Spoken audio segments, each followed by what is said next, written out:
Welcome to our worship service at First Unitarian Society of Ithaca. Here we are in the deep snow, nurturing our connections, ever seeking inspiration, and hopeful for light and health as we look toward winter's end. My name is Magdalene Lindeberg, and I am the Celebration Associate today. Thank you so much for joining us. Welcome to everyone, whether you are newcomers or longtime attendees, members of the Ithaca community, or watching from somewhere else. We are so glad you have chosen to be with us. Please check your email, our Facebook page, and our website for more information about how to create connections. If you'd like to receive weekly updates describing opportunities for engagement, please email a request to office@uuithaca.org. Newcomers are specially invited to visit our website and complete a newcomer form on the homepage so that we can get to know you and you can get to know us. Our service this morning has been pre-recorded, but we look forward to sharing the service broadcast on Sunday morning and seeing you at the live coffee hour that follows. Be sure to look at your announcements in the email newsletter. Welcome to our church. Our opening words this morning are words by Amanda Schuber. In honor of the risk takers, those that hold the vision with clarity and charge forward with optimism, even in the face of others' doubts. You are our lamplighters and our guides. May we never forget the courage it takes to lead the way forward. In honor of our cautious skeptics, those that gather the information needed to navigate the tumultuous waters of change. You are the map makers and the preparers of the stores. May we appreciate your attention to the details that keep us on course. In honor of the doubters, those that may fear the changing tides of a turbulent world. You are our anchors and remind us of where we have been and where we are as a community now. May we relish your commitment to our history and your passion for who we have become. In honor of the dreamers, those that imagine what we can be to and in this world. You are the wind that blows the sails of change, pushing us ever forward. May we revel always in your whimsy and hope that dares us never to stop becoming. May the work we do together strengthen our community and our world. May we heed the call to always hold the vision of the free church ever in our sight and to work towards justice. Together we wield a powerful spirit that is strengthened by the gifts of all. Whoever you are, whatever your gifts, whoever you love, wherever you are on your spiritual journey, you are welcome here. Here you belong. Good morning, Reverend Margaret here. I wanted to take a moment to acknowledge something that's been happening in our congregation recently. Ours is a congregation that is continuing to learn the ways that we are as a human institution. We are learning more about what it means to be in covenant with one another, what it means to have ideals and goals, and what that inevitably means when we do not live up to those ideals or those goals. Our leadership team met this past weekend with Reverend Sunshine Jeremiah Wolf from the Unitarian Universalist Association, and they helped us to think through our mission as leadership for this congregation in our work as it pertains to anti-racism, anti-oppression, and multicultural work. As some of you know, we aren't perfect. This organization is not perfect. I'm not perfect. You're not perfect. And thank goodness that we have forgiveness. Thank goodness that we are able to say when we do something wrong. Some of you know about some of the challenges we had this past summer and early fall that centered around microaggressions and other issues of race within our community. I want to take this moment to say that we know we could have done better. We know that we have a learning opportunity in front of us. And so I, on behalf of myself and the staff and the leadership team and the board of trustees, I want to say that we are working as hard as we can to learn from our experience. Stay tuned for more information as we sort of polish our mission statement. As leadership, we'll share that with you as a congregation so that you know what we're working on. And just know that we too are trying to do the best we can to address issues of inequity, of white supremacy culture, of racism, and how they show up in our community. So thank you for continuing to be part of this community. Thank you for bringing yourself wholeheartedly and vulnerably to this community, because we need you. And I'm so glad you're here. Blessings to you. We light this chalice to find inner peace, love for each other, and faith in ourselves. Also to be welcoming to whomever we meet and kind to all living creatures. So gather around this light of hope as we share this time together.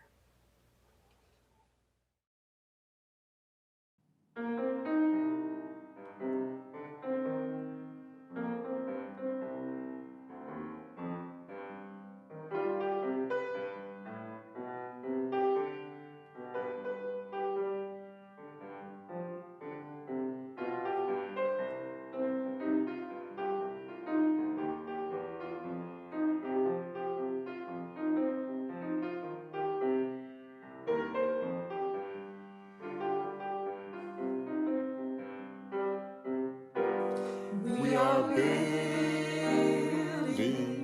a new way. We are building a new way. We are building a new way, feeling stronger every day. We are building a new way. We are working to be free. We are working to be free. We are working to be free of hate and greed and jealousy. We are working to be free. We can feed our every need. We can feed our every need. We can feed our every need. Start with love that is the seed. We can feed our every need. Peace and freedom is our cry. Peace and freedom is our cry. Peace and freedom is our cry. Without peace, this world will die. Peace and freedom is our cry.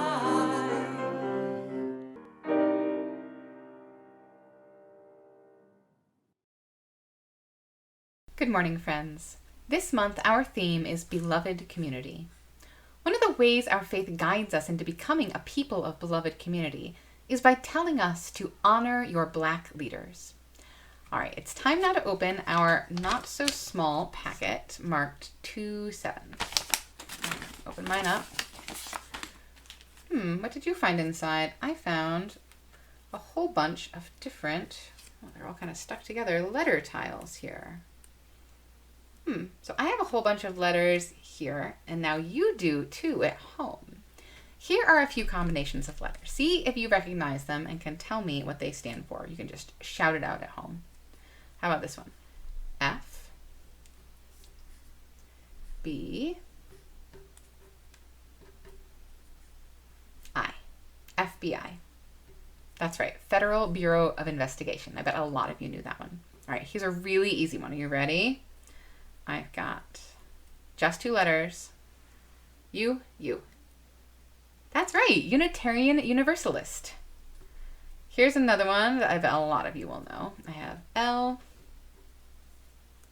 O, and another L. That's right, laugh out loud or laughing out loud. Here's another good one. Starts with L. Let's see if I can find all my letters. G, B, T, one more, Q. Right, that stands for lesbian, gay, bisexual, transgender, and queer. Sometimes you'll see an IA at the end of this one. Here's one I bet you talk about in school a lot. U, S, and I gotta find an A. That's right, USA, United States of America. What combinations of letters do you know? Maybe you've heard of this one. Let's see if I can find them. N, A, S, A. That's right, NASA, the National Aeronautics and Space Administration. Or this is another one they talk about in school a lot. We have S, T, E, and sometimes there's an A in there. I personally am a fan when there's an A in there. And an M, which stands for Science, Technology, Engineering, Arts, and Mathematics. So these letters are called acronyms. An acronym is an abbreviation of a phrase made by combining certain letters of words in the phrase, often the first initial, into a single term. Did you know that SCUBA is an acronym? It stands for Self-Contained Underwater Breathing Apparatus. Whew, good thing we don't have to say that each time we go scuba diving. As I mentioned, this month's theme is beloved community. Reverend Dr. Martin Luther King Jr. was one of the people that helped all of us understand this important idea and dream. Dr. King imagined the beloved community as a society based on justice, equity, peace, and love of the entire world community. In our Unitarian Universalist religion, there are acronyms in beloved community work that are important to know and honor. That is because these are groups working for a just and whole world without racism. They are showing the way, and we want to honor them. First, there's an acronym that describes our work. It's A, R, A, O, M, one more, and C. So this stands for Anti-Racism, Anti-Oppression, Multicultural. It's a description of the way we want to be as a religion. Some people say Aramac to pronounce it. Next, there are 3 acronyms for groups that have been very important to our anti-racism, anti-oppression, multicultural work. Remember the acronym Aramac? So one is D, R. In the middle, we've got a U and another U. I bet you can guess what that part of it stands for. And then we have 2 M's at the end.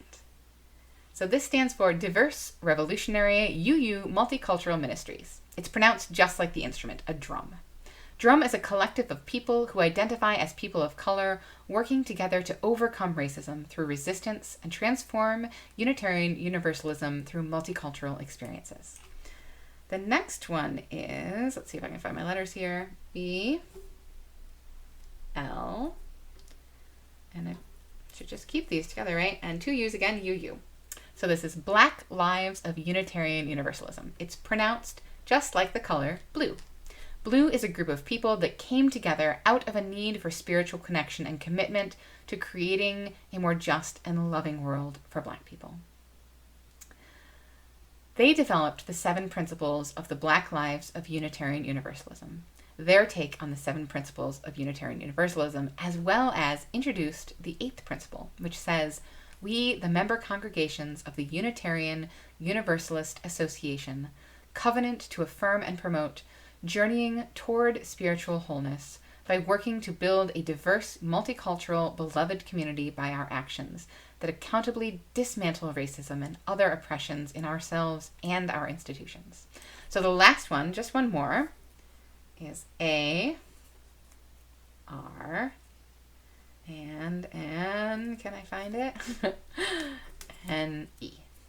A-R-E. And this stands for Allies for Racial Equality. These are white folks who support Aramac goals and want to help Drum and Blue. All of these folks are working hard to help everyone understand how to make Unitarian Universalism and Aramac faith a beloved community. And we are so grateful for the work that they are doing. We at FUSIC are working hard to also help our community be an Aramac community. As a reminder, our Love Is compilation will be a part of our service broadcast next week. And if you didn't get a chance to send me a phrase, an image, some artwork, or a video answering one of the 3 questions, there is still time. If you email it to me by the end of the day today, we can still include it. So please send me your response to one or all of the following questions. What does love mean to you? How do you show love? What makes you feel loved? I'm looking forward to sharing with all of you what love means to this community. Each week we lift up our joys and our sorrows into this space of communal spiritual practice. We offer ourselves as a vessel that will hold these joys, these sorrows, these concerns that we carry with us in these days. In particular, this week, I lift up our healthcare workers, all of our frontline workers who are doing their very best to keep us safe and healthy during this pandemic. And I lift up the over 440,000 people here in America who have lost their lives to COVID-19, and the thousands others who are fighting for their lives, and the countless others across the globe who have died as a result of this pandemic. My heart and my prayers go out to your families, to your friends, trying to make it through this difficult time. And I lift up all those who are struggling with an illness of body or mind, an addiction, those who are struggling with unsafe home lives, those who are having a tough time being far from those we love during this time of social distancing, with prayers that we might soon be together again. My prayer is for us to all have courage and peace and comfort. If you're watching this service in its live format right now, I invite you to type your joy or your sorrow into the text box, the chat box, or you can speak it aloud into this universe, into this space of peace and of understanding and of shared joy and of shared worry. Together as a community, may we trust that these joys and sorrows are held by the universe, and may we offer our love and compassion so that they may be held with care. At the beginning of our live coffee hour each week, we'll be having a facilitator who will create space for more sharing of joys and sorrows, and this is an opportunity to lift up whatever you want to share with the community. And now, with a deep breath, holding in our hearts all that has been shared, all that remains unshared, all of this amazing world that is on fire with our love and our worry, I offer this meditation, offered by my colleague, the Reverend Teresa E. Soto.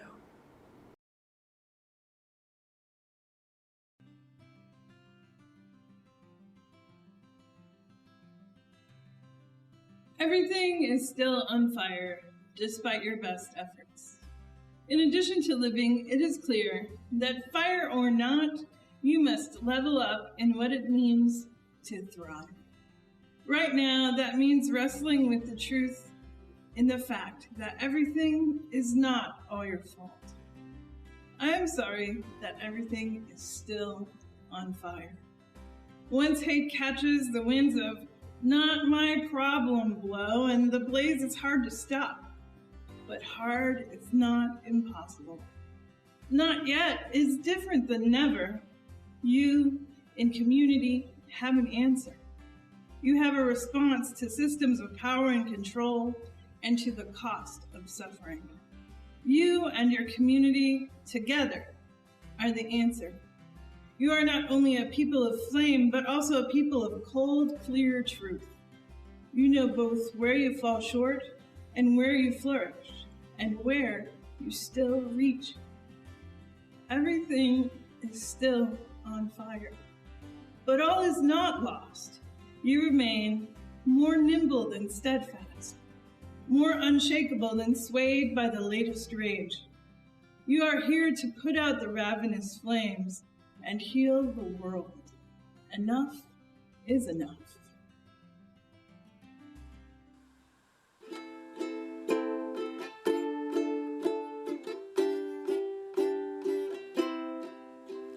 Spirit of life, come unto me. Sing in my heart all the stirrings of compassion. Blow in the wind, rise in the sea, move in the land, giving life the shape of justice. Roots hold me close, wings set me free. Spirit of life, come to me, come to me. Now let's sing it together in Spanish. Fuente de amor, ven hacia mí, y al corazón cántale tu compasión. Sopla y al mar, sube en la mar, hasta moldear la justicia de la vida. Arriégame, libérame, fuente de amor, ven a mí, ven a mí. Each week, we take an offering to sustain the important ministries and programs of this congregation and its presence in Ithaca. The giving information will appear on your screen in a moment during the offertory music.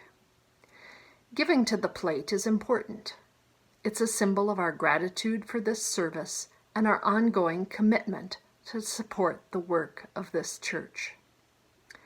The first time you give with the text link, it will be a longer process, but after the initial information is entered, the following donations are quick and easy. So please take a moment and give through either the text option or the giving button on the homepage of this website. May these gifts bring about connection, inspiration, and engagement within these walls and beyond.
Our reading this morning are words by the author and activist Glennon Doyle.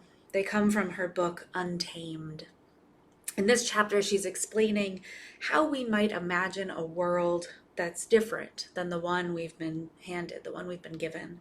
And she's talking about the power of imagination and dreams and the power of our collective imagining and dreaming. She writes this: in order to move our culture forward, revolutionaries have had to speak and plan from the unseen order inside them. For those of us who were not consulted in the building of this visible order, igniting our imagination is the only way to see beyond what was created to leave us out. If those who were not part of the building of reality only consult reality for possibilities, reality will never change. We will keep shuffling and competing for a seat at their table instead of building our own tables.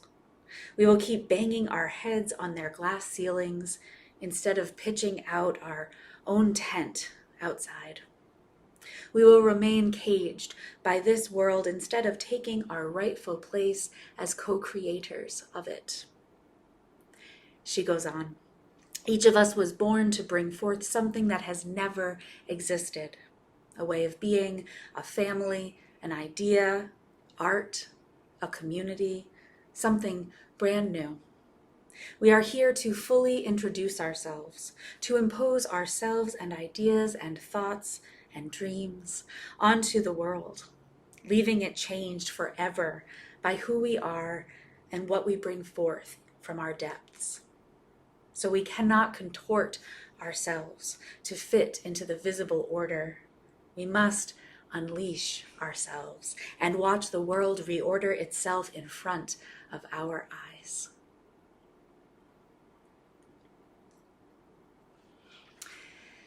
Growing up within Unitarian Universalism in my New England congregation, the only people of color I knew in my congregation were children of color who had been adopted by white families. Very few of the adults in our congregation were people of color, and most of the people we learned about in our religious exploration classes and sermons were white. This was also true for the adults. For a very long time, the only UU history we looked at centered the experiences of white Unitarians or Universalists or Unitarian Universalists. And many of these stories focused on these white people's involvement in important causes, the abolitionist movement, civil rights movement, or the efforts to increase diversity, inclusion, equality over the years. But it was all focused outward. Where were the people of color within Unitarian Universalism? Were all Unitarians and Universalists and Unitarian Universalists white people in New England specifically? There must be more to our history, our present, our future than that. Well, in recent years, our Unitarian Universalist Association of Congregations has been asking a lot more questions, more and more of questions like this. We've been working to center the history, experiences, and perspectives of those who have been on the margins of our faith tradition for generations. This includes stories by and about people of color, Indigenous people, women and people of other genders, and gay and lesbian people. And in this uncovering and lifting up of historically marginalized groups, we've been able to learn more about our past and reflect deeply on the work we have ahead of us to create a beloved community in the future. In fact, there are strands of our history that were and are upheld by people of color. There are congregations that have a rich history of multiracial community.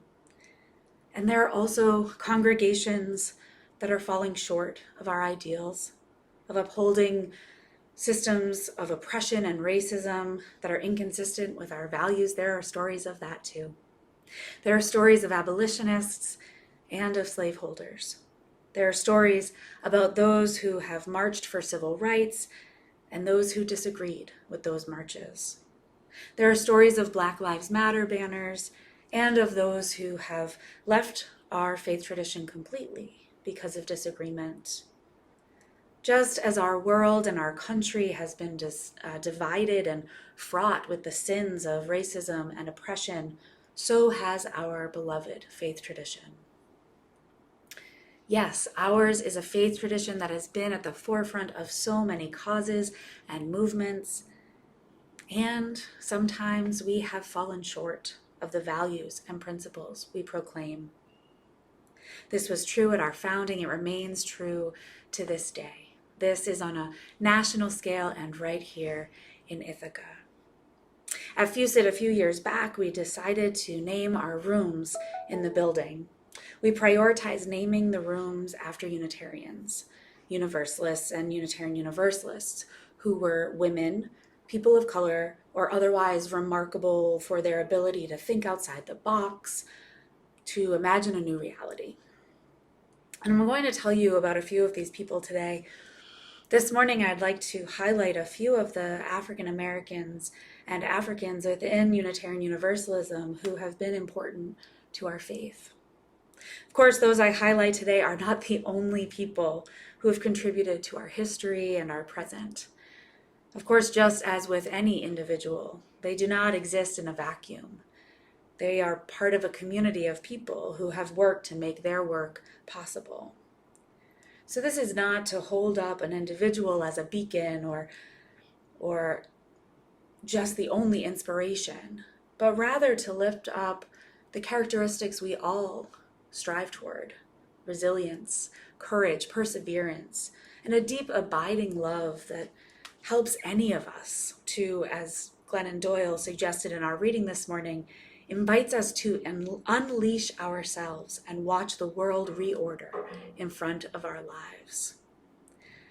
So if you are interested in learning about who we have named some of our rooms after, if you are interested in what some of this history is and how it influences us and what some of the continued work is that's out there, here we go.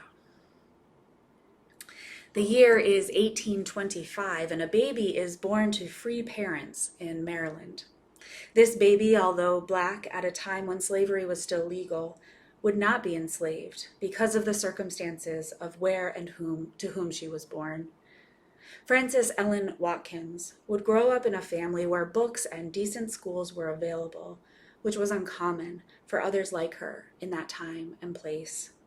She became a teacher and then a writer. She wrote for the abolitionist cause, publishing papers about ending slavery and encouraging boycotts of goods that had been produced with slave labor. And Frances traveled lecturing. She traveled around in the North and eventually in the South as well, lecturing and making some money while she was doing it. And she would send some of that money back to friends who were deeply involved in Underground Railroad work.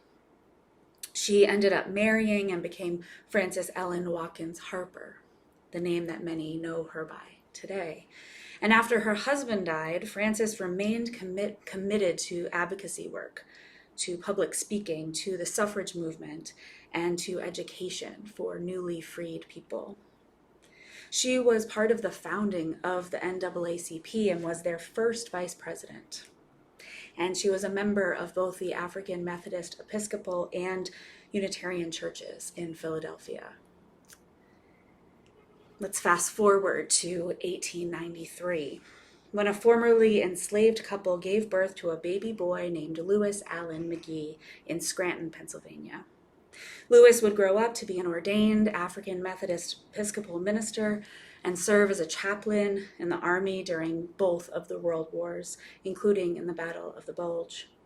His wife, Marcella, who married him in 1945, went on to be elected to the Joint Alliance of Unitarian Women and Association of Universalist Women, and she was instrumental in helping these two organizations merge and create the Unitarian Universalist Women's Federation, which is still an active entity today. Her husband, Reverend Lewis Allen McGee, would go on to become a Unitarian minister after receiving education at Meadville Lombard Theological School, and would become the secretary of the American Humanist Association.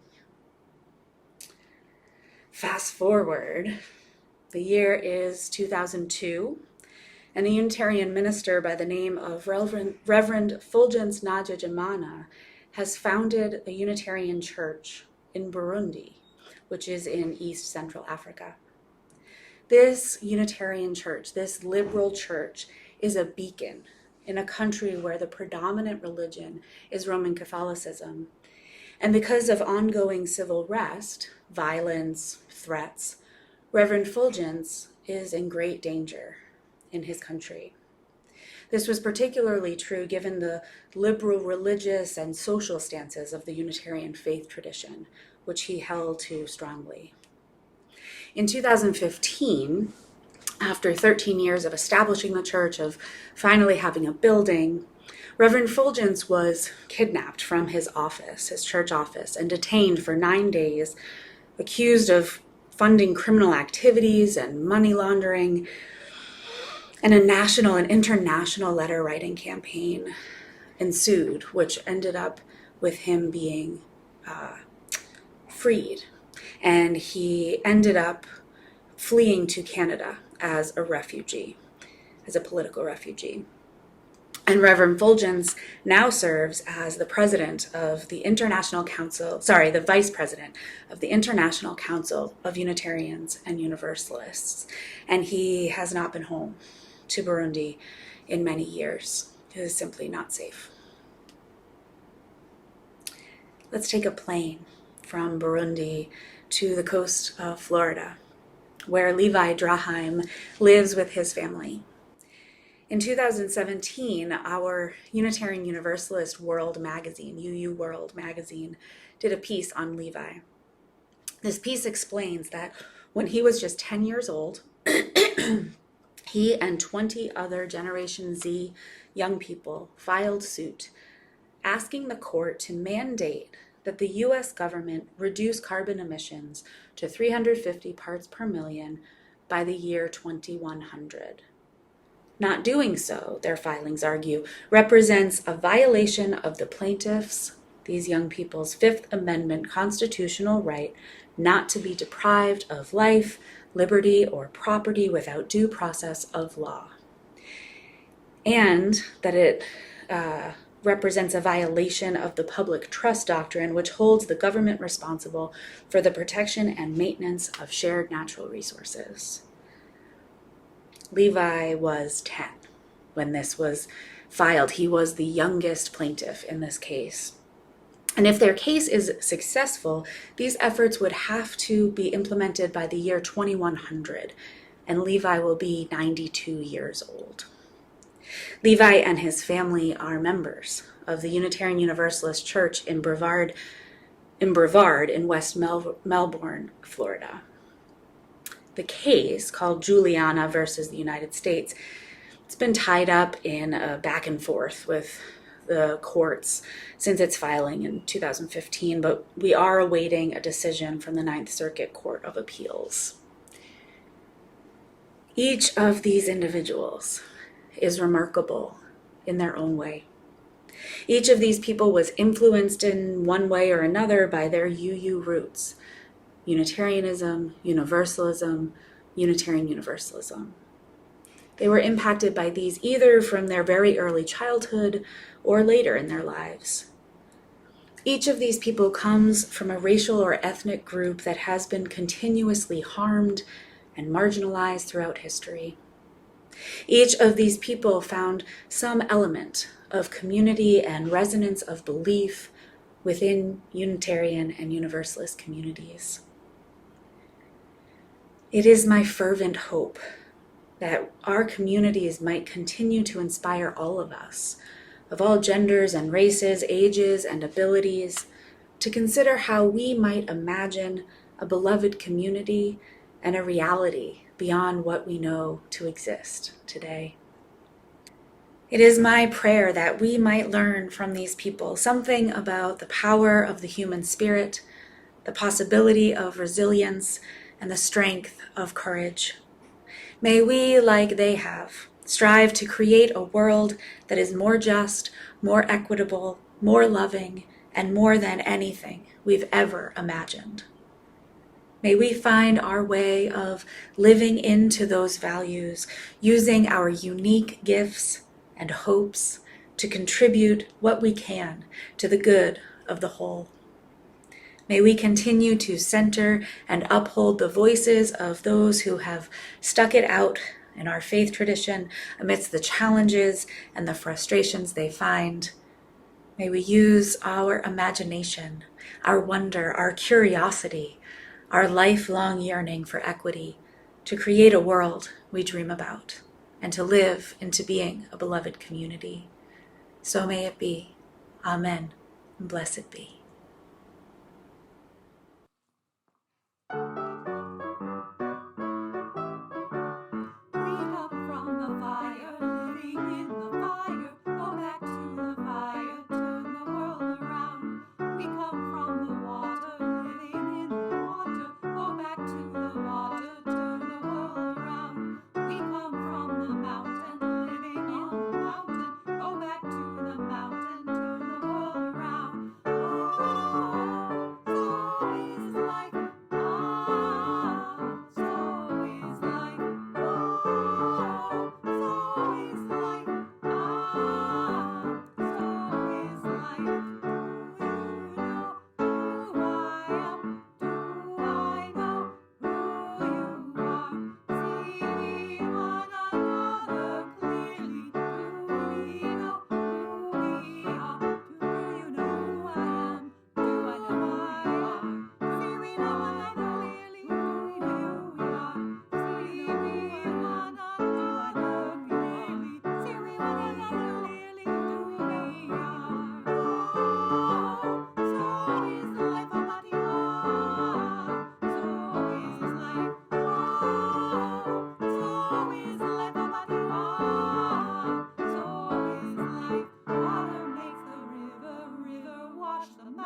Fire make the sunlight turn the world around. Water is of the river, body is the mountain, spirit is the sunlight turn the world around. We are of the spirit, truly of the spirit. Only can the spirit